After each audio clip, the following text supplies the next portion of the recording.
Navnath Bhakti Saga, Chapter 22. Washed Meenanath but dispelled Goraksha's illusion. The recitation of this chapter will help give birth to a knowledgeable son, and he will be accepted even by the scholars.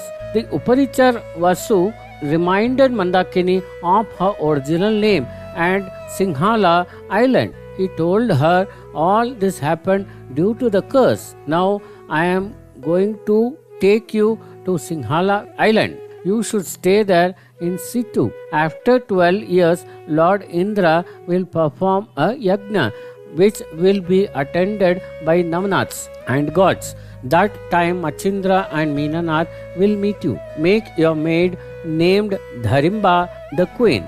Saying this, Upachar Vasu made all arrangements and took her to Singhala island, after which he went in situ. On the other hand, Gorakhnath, Machendranath and Meenanath left on the pilgrimage. They reached the same mango grove where Khanif had given Goraksha the news of Machendra being in the kingdom of women. Goraksha bowed down in adoration of that land and took Machendra to Helapatnam, where he introduced him to Mainavati. She welcomed them. She reported to them the scene of Jalendranath and Gopichan. They stayed there for 3 days and then left for Jagannath Puri. From there, they moved to Sushruta, visiting various towns on their way.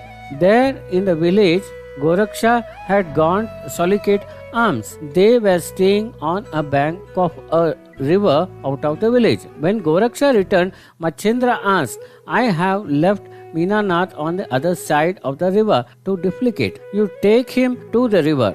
I am going to the village. As instructed, Goraksha went near Meenanath and saw that his full body had become dirty. An innocent child, Goraksha took him to the river and washed him as if one washes clothes. He banged him to a stone and then drunken in water.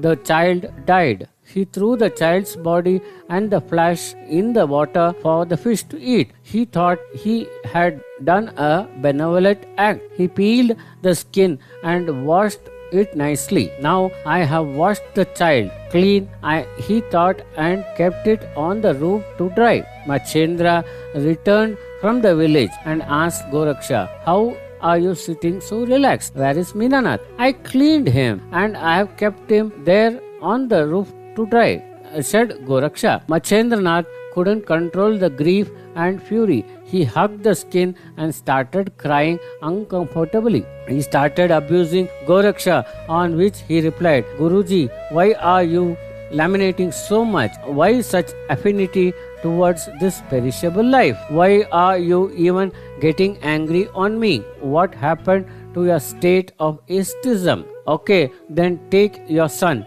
Saying this, he chanted a mantra on the ash and threw it on the skin. Meenanath vivified. He hugged his Goraksha and said, Guruji, you could have vivified him with the help of the Sanjeevani mantra.